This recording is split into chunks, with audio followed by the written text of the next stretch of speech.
இந்த சட்டமன்றத்தில் தமிழ்நாடு அரசின் சார்பில் வேளாண்மை துறை அமைச்சர் திரு எம்.ஆர்.கே. பன்னீர்செல்வம் அவர்களால் வேளாண் நிதிநிலை அறிக்கை தாக்கல் செய்யப்பட்டிருக்கிறது. இந்த நிதிநிலை அறிக்கை 1 மணி நேரம் 41 நிமிடம் வாசித்தளித்திருக்கிறார். பொதுவாக வேளாண்மை தான் நாட்டின் முதல் தொழில், ஆதார தொழில், எல்லோருக்கும் உணவளிக்கிற தொழில். அதைத்தான் உழவு செழித்தால் உலகம் செழிக்கும் என்று சொன்னார்கள். இந்த வேளாண்மையின் முக்கியத்துவத்தை உணர்ந்துதான் தமிழ்நாட்டில், இந்திய திருநாட்டில் எந்த ஒரு அரசியல் கட்சியும் செய்யாத சாதனையாக பாட்டாளி மக்கள் கட்சியின் சார்பில் எங்கள் மருத்துவரையா அவர்கள் ஒவ்வொரு ஆண்டுதோறும் வேளாண் நிழல் நிதிநிலை அறிக்கையை அளித்து வந்திருக்கிறார்கள். தொடர்ந்து ஒவ்வொரு ஆண்டும் இதில் பார்த்தீங்கன்னா முதல் ஆண்டில் இந்த வேளாண் நிழல் நிதிநிலை அறிக்கையை தயார் செய்வதற்கு மருத்துவரையா சொன்னாங்க. ரொம்ப சிரமப்பட்டு நெருக்கடியான சூழலில் தயார் பண்ணாங்க. அதே மாதிரி தான் பொது நிதிநிலை அறிக்கை அரசு செய்வது போல பாட்டாளி மக்கள் கட்சியின் சார்பிலே பொது நிழல் நிதி அறிக்கையை தாக்கல் செய்து வருகிறோம். அதுக்கு முதல்ல தயாரிக்கிறது நான் ரொம்ப சிரமப்பட்டு செஞ்சேன், வழக்கமாக செய்கிறோம். இது பாட்டாளி மக்கள் கட்சி என்ற ஒரு அரசியல் கட்சி வேளாண்மையில் அதிக அக்கறை கொண்ட காரணத்தால் தொடர்ந்து ஆண்டுதோறும் நிதிநிலை அறிக்கை வெளியிட்டதைப் போல, அதிலும் குறிப்பாக ஊடகங்கள் வாயிலாக மக்கள் மன்றத்திற்கு வெளியிட்டதைப் போல தமிழ்நாடு அரசு இந்த அரசு பொறுப்பேற்று முதல் ஆண்டிலேயே வேளாண் நிதிநிலை அறிக்கை வெளியிட்டது. இது 5வது ஆண்டாக வெளியிடப்பட்டிருக்கிறது. இது வரவேற்கக்கூடிய அம்சமாக நாங்கள் பார்க்கிறோம். ஆனால் இதுவரைக்கும் செய்யாததை, பாட்டாளி மக்கள் கட்சி வற்புறுத்தி வந்ததை இந்த அரசு செய்திருக்கிறது. 5வது ஆண்டு நிதிநிலை அறிக்கை வேளாண்மைக்கு. பொதுவாக வேளாண்மை தொழிலை சொல்லும் பொழுது உழுதுண்டு வாழ்வாரே வாழ்வார், மற்றெல்லாம் தொழுதுண்டு பெண் செல்பவர்.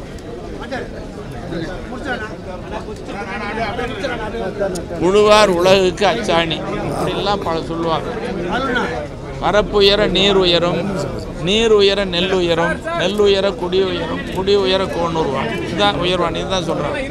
அப்போ வேளாண்மை தொழில் செழிக்கலைன்னா உலகம் செழிக்காது, மக்கள் வளமோடு வாழ முடியாது. அதை அடிப்படையாக கொண்டு தான் வேளாண்மைக்கு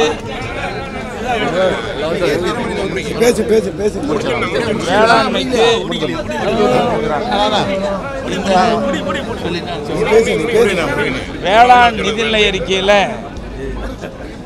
சொல்லப்பட்டிருப்பதில் முக்கிய அம்சம் 1,81,000 விவசாயிகளுக்கு மின் இணைப்பு, அதே போல் இளைஞர்களுக்கு வேளாண்மைக்கான பயிற்சி, டெல்டா மாவட்டங்களில் கால்வாய் தூர்வாறுதல், இப்படி பல அம்சங்கள் இதில் சொல்லப்பட்டிருக்கிறது. பல கோணங்களில் சொல்லப்பட்டிருக்கிறாங்க. சொல்லப்பட்டிருந்தாலும் கூட பாட்டாளி மக்கள் கட்சி தனி நிதிநிலை அறிக்கை வெளியிட்ட அதை பொறுத்து நாங்கள் பார்க்குற நேரத்தில் இதில் என்ன செய்திருக்க வேண்டும். குறிப்பாக வேளாண்மைக்கு அடித்தளமாக இருப்பது பாசன திட்டங்கள். பாசன திட்டங்களை மேம்படுத்துவதற்கு இதில் அதிக வழியே சொல்லலை. நீரின்றி அமையாது உலகு. இப்போ டெல்டா மாவட்டங்களில் கால்வாய் தூர்வாருவதாக சொல்லப்பட்டிருக்கிறது. ஆனால் கடந்த ஆண்டு காவேரியில் வெள்ளப்பெருக்கெடுத்து 150 டிஎம்சி தண்ணிக்கு மேலே வீணாக போச்சு. கொள்ளிடத்தில் போய் கடலில் கலக்குது. கொள்ளிடத்துக்கு பக்கத்தில் இருக்கிற கால்வாய் தூர்வாரப்படலை. இப்படி தூர்வாரப்பட்டிருக்கணும். அதோட இன்னைக்கு இந்த அறிக்கையில் சொல்லப்பட்டிருப்பது சிறுதானிய உற்பத்திக்கு வழிவகை செய்யறதுன்னு சொல்கிறாங்க. சிறுதானியம் உண்மைதான். எண்ணெய் வித்துக்களுக்கு முன்னுரிமை, அது உற்பத்திக்கு மானியம், இதெல்லாம் சொல்லப்பட்டிருக்கு. இதெல்லாம் வரவேற்கிறோம். அதோட இன்றைக்கி விவசாயிகளுடைய வாழ்வாதாரமாக இருப்பது வேளாண்மை செழிக்கணும்னு சொன்னால் பாசன திட்டங்கள் நிறைவேற்றலைங்கிறது ஒன்று. அதோட விவசாயிகளுக்கு உபத்தொழிலாக இருப்பது கால்நடை வளர்ப்பு.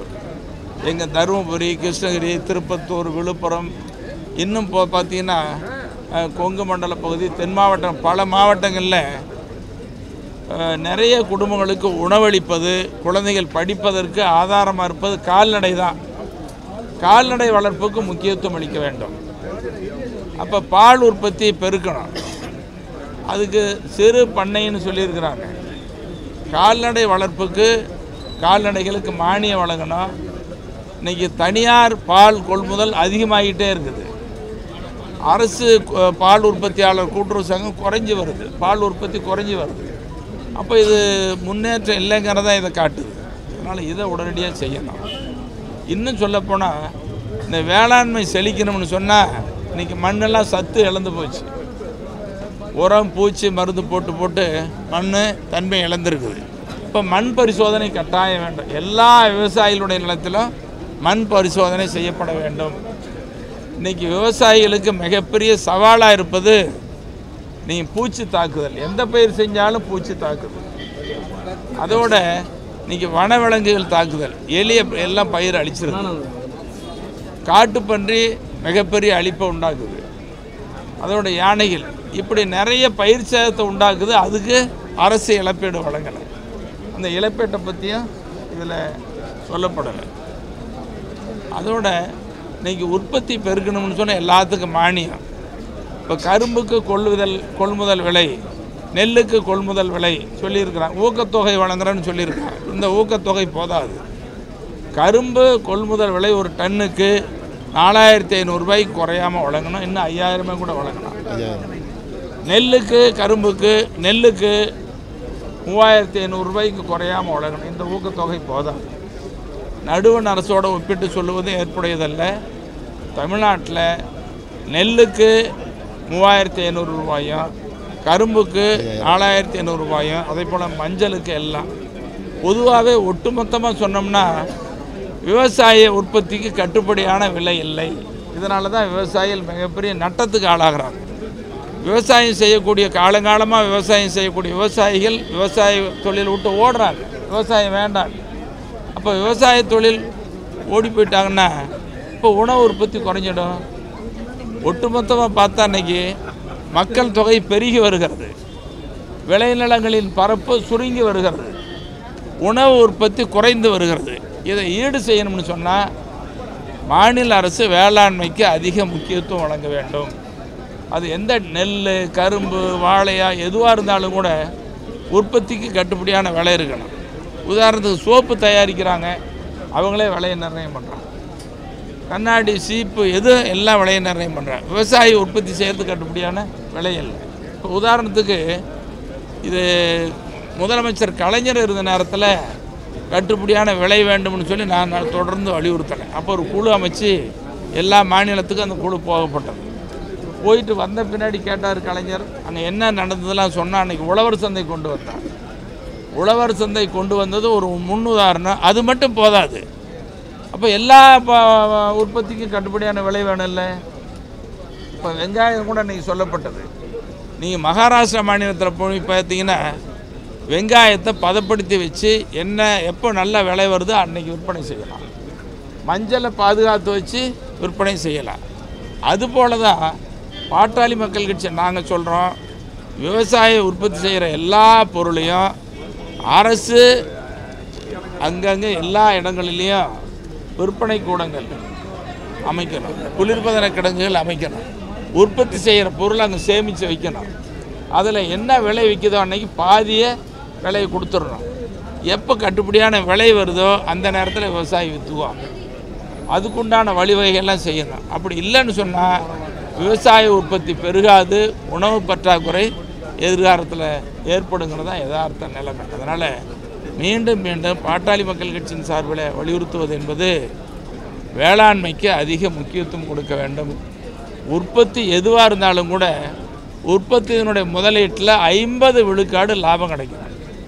நெல் உற்பத்திக்கு ஒரு டன்னுக்கு 3000 கிடைக்குதுன்னு சொன்னால் அதில் 50 விழுக்காடு லாபம் கிடைக்கக்கூடிய வகையில் வரும். அப்படி இருந்தால் தான் அந்த பொருள் லாபகரமாக இருக்கும். ஒரு மளிகை கடை வைக்கிறாங்க, பெட்டி கடை வைக்கிறாங்க, எந்த கடை வச்சாலும் கூட 2 வருஷம் 5 வருஷம் லாபம் சம்பாதிக்கிறான், ஒரு வண்டி வாங்குறாங்க, வீடு கட்டுறாங்க. இந்த வேளாண் நிதிநிலை அறிக்கையில் பல அம்சங்கள் சொல்லப்பட்டிருக்கு. இந்த வேளாண் நிதிநிலை அறிக்கை பார்க்கும் பொழுது வேளாண்மைக்கான நிதிநிலை அறிக்கை என்பதோடு வேளாண் வளர்ச்சியை உள்ளடக்கியது என்பதோடு அடுத்த தேர்தலை அரசியலை மையமாக வைத்து தயாரிக்கப்பட்ட நிதிநிலை அறிக்கையை நாங்கள் பார்க்குறோம். அதே நேரத்தில் இதில் சொல்லப்பட்டிருப்பதை விட இன்னும் அதிகமாக தேவை. நாங்கள் பாட்டாளி மக்கள் கட்சி இறுதியாக வலியுறுத்துறது, விவசாயிகள் வாழணும், விவசாயி செழிக்கணும்னா பயிர்க்கடன்களை தள்ளுபடி பண்ணணும்.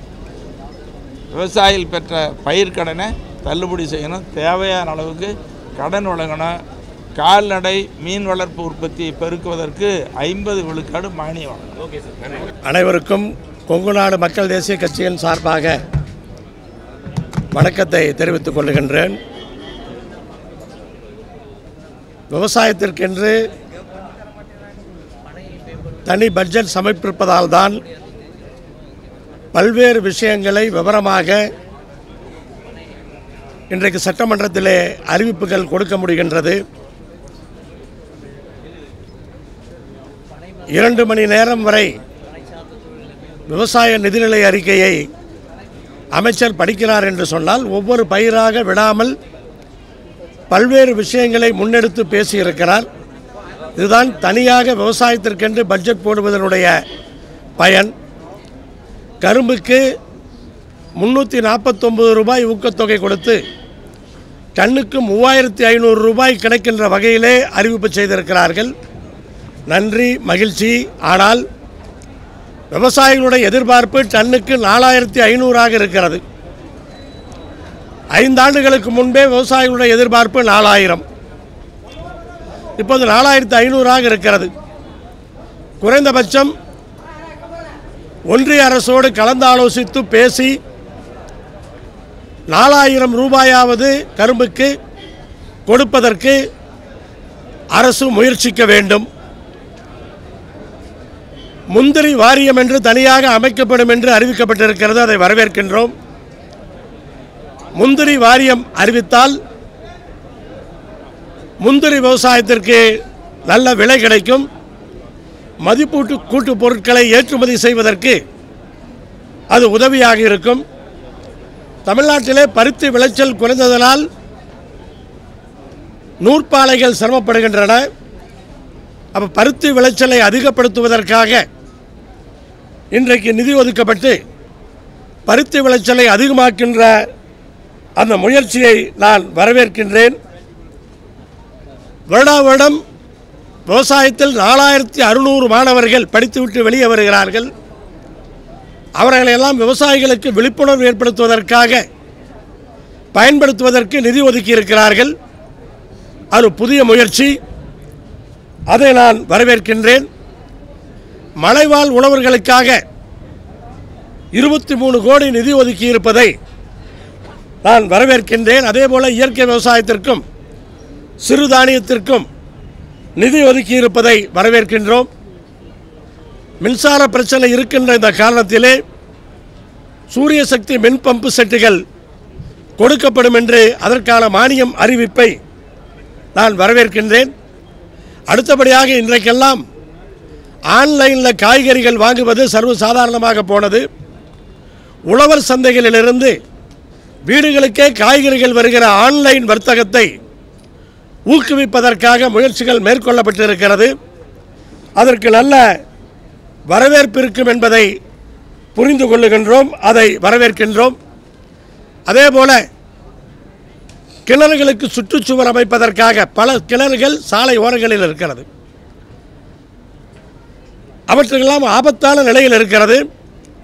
அவற்றுக்கு சுவர் அமைப்பதற்கு நிதி ஒதுக்கப்பட்டிருக்கிறது, அதை வரவேற்கின்றோம். ஆனால் தமிழ்நாடு முழுவதும் மொத்தம் 100 கிணறுகளுக்கு ஒதுக்கப்பட்டிருக்கிறது. ஒரு மாவட்டத்திற்கே 100 கிணறு வேண்டும். என் தொகுதியில் மட்டுமே ஒரு 20 கிணறுகளுக்கு சுற்றுச்சுவர் வேண்டும். ஆனால் இதை அதிகப்படுத்தி ஒரு மாவட்டத்திற்கு 100 கிணறு என்கிற விதத்திலே நிதி ஒதுக்கீடு செய்ய வேண்டும். சவுக்கு மரத்திற்கு இன்றைக்கு விவசாயிகள் சுலபமான பயிராக சவுக்கை பயிரிடுகிறார்கள். சவுக்குக்கு கடனாக பயிர்க்கடன் ஒரு ஏக்கருக்கு 17,700 ரூபாய் கொடுக்கிறார்கள். 3 ஆண்டுகள் அந்த பயிரை வளர்க்க வேண்டும். 17,700 போதாது.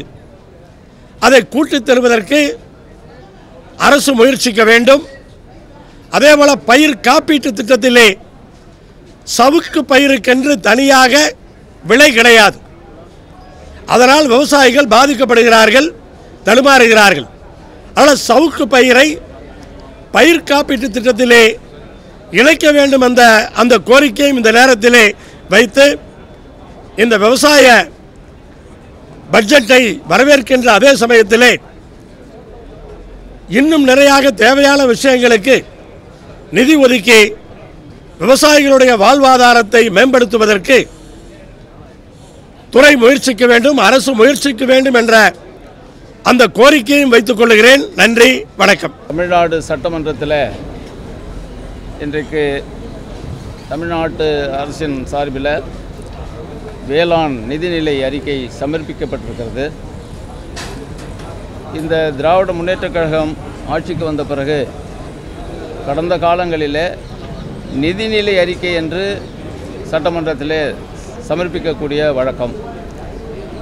திராவிட முன்னேற்றக் கழகம் ஆட்சிக்கு வந்த இந்த 5 ஆண்டு காலத்தில் 5 முறை வேளாண்மைக்காக தனியாக ஒரு நிதிநிலை அறிக்கையை சட்டமன்றத்திலே வைத்து அதை விவாதிப்பது என்பது ஒரு நல்ல அம்சம் என்று முதலிலே மார்க்சிஸ்ட் கம்யூனிஸ்ட் கட்சியின் சார்பிலே நாங்கள் பார்க்கிறோம்.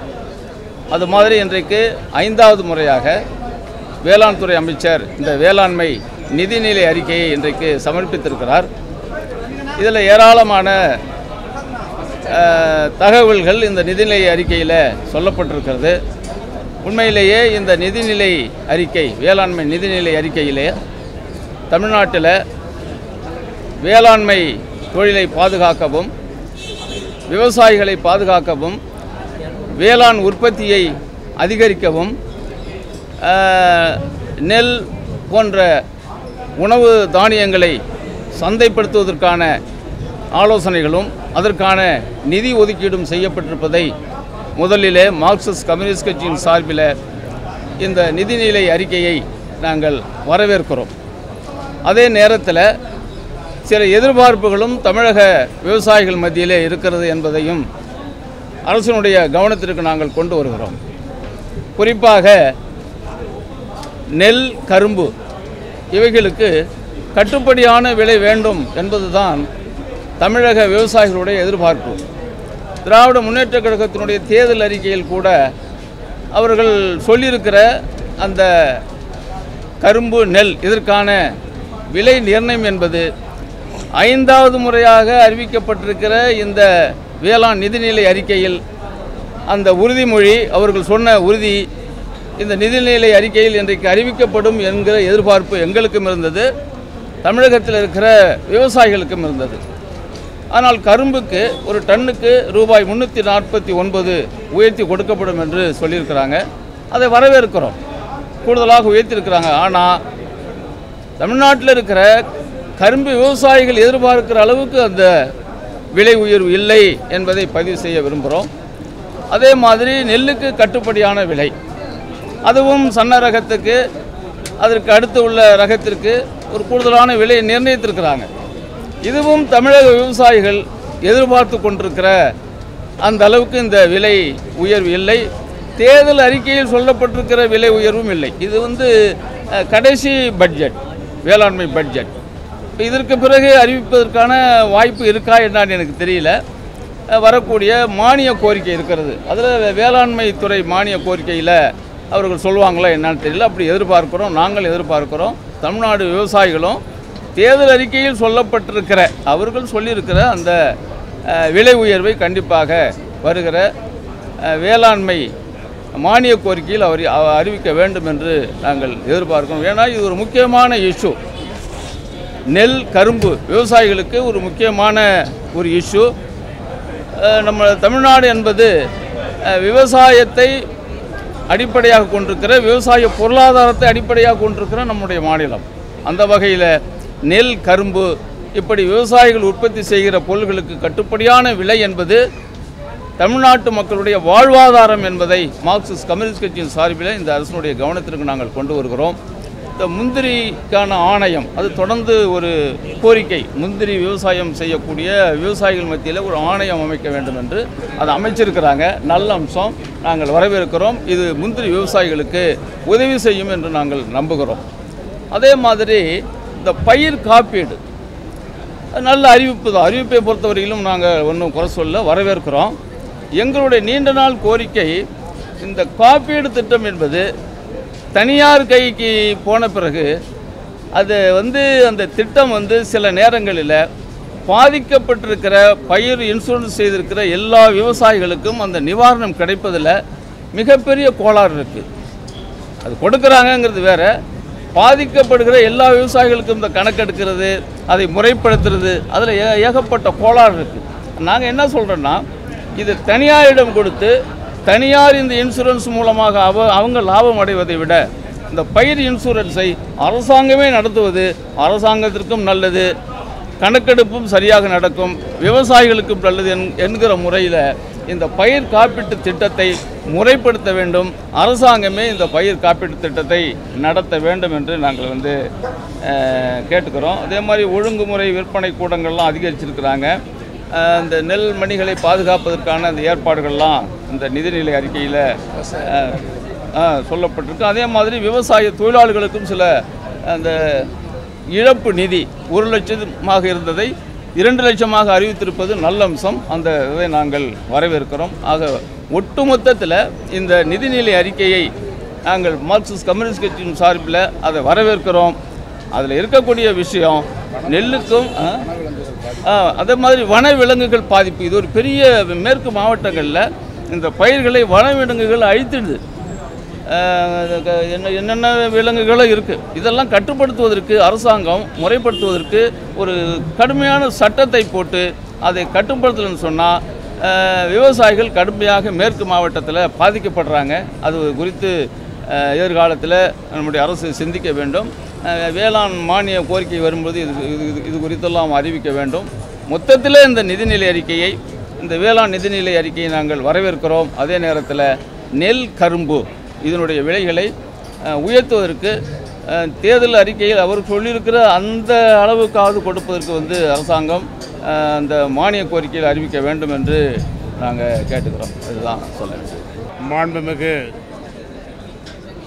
வேளாண்மை மற்றும் உழவர் நலத்துறை அமைச்சர் அவர்கள் மாண்புமிகு முதல்வர் அவர்களின் வழிகாட்டுதலின் பெயரில் வேளாண் பட்ஜெட்டை, நிதிநிலை அறிக்கையை வாசித்தார்கள். அவர் வாசித்த அதில் அறிவிக்கப்பட்டிருந்த அவற்றை மறுமலர்ச்சி திராவிட முன்னேற்றக் கழகத்தின் சார்பில் நாங்கள் ஆதரிக்கின்றோம், வரவேற்கின்றோம். அதில் குறிப்பாக அனைத்து பயிர்களையும் உள்ளடக்கிய பட்ஜெட்டாக இது இருக்கிறது. அனைத்து மாவட்டங்களை உள்ளடக்கியதும் அனைத்து மக்களை உள்ளடக்கிய நிதிநிலை அறிக்கையாக இது இருக்கிறது. குறிப்பாக கரும்பு, நெல், தென்னை, பனை, பயறு வகைகள், மலர் வகைகள், பழ வகைகள், காய்கறிகள் போன்ற அனைத்து வகையான பயிர்களையும் உள்ளடக்கிய நிதிநிலை அறிக்கையாக இது இருக்கிறது.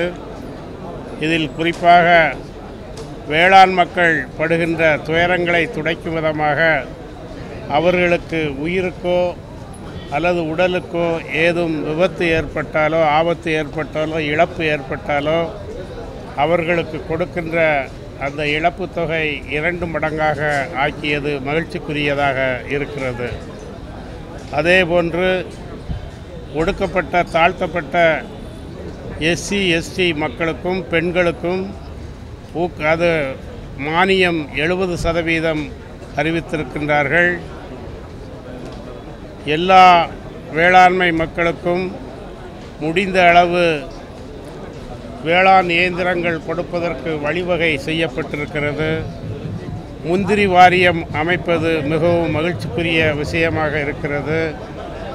படித்த இளைஞர்களுக்கு வேலை வாய்ப்பு கொடுப்பதற்கு பல்வேறு திட்டங்கள் இதில் வகுக்கப்பட்டிருப்பது பாராட்டுக்குரியதாக இருக்கிறது. ஒட்டுமொத்தத்தில் தமிழ்நாட்டுக்கு தேவையான, அதுவும் பாழடைந்த கிணறுகளை ஒழுங்குபடுத்துவதற்கு, சீர்படுத்துவதற்கு தனியாக நிதி ஒதுக்கப்பட்டிருக்கிறது. ஒட்டுமொத்தத்தில் இந்த வேளாண் நிதிநிலை அறிக்கை வரவேற்கத்தக்கதாக இருக்கிறது என்று மறுமலர்ச்சி திராவிட முன்னேற்றக் கழகத்தின் சார்பில் தெரிவித்துக் கொண்டு விடைபெறுகிறேன். நன்றி, வணக்கம். 2025-2026 ஆண்டுக்கான வேளாண் நிதிநிலை அறிக்கையை உழவர் நலன் மற்றும் வேளாண் துறை அமைச்சர் அவர்கள் இன்று சட்டமன்றத்தில் தாக்கல் செய்திருக்கிறார். குறிப்பாக தமிழ்நாட்டில் கடந்த 5 ஆண்டு காலமாக பயிர் சாகுபடி பரப்பை அதிகரித்தும், அதேபோல சாகுபடியை அதிகரித்தும் உழவர்களுக்கு அதிக அளவு வருவாய் ஈட்டக்கூடிய வகையில் இன்றைக்கு 3,68,046 டன் இன்றைக்கு உற்பத்தி அதிகரித்திருப்பதை இந்திய கம்யூனிஸ்ட் கட்சியின் சார்பிலே வரவேற்கிறோம். தொடர்ந்து தமிழ்நாட்டில் கரும்பு விவசாயிகள் டன்னுக்கு 4,500 ரூபாய் கொள்முதல் விலை வழங்க வேண்டும் என்று தொடர்ந்து வலியுறுத்தி வருகிறார்கள்.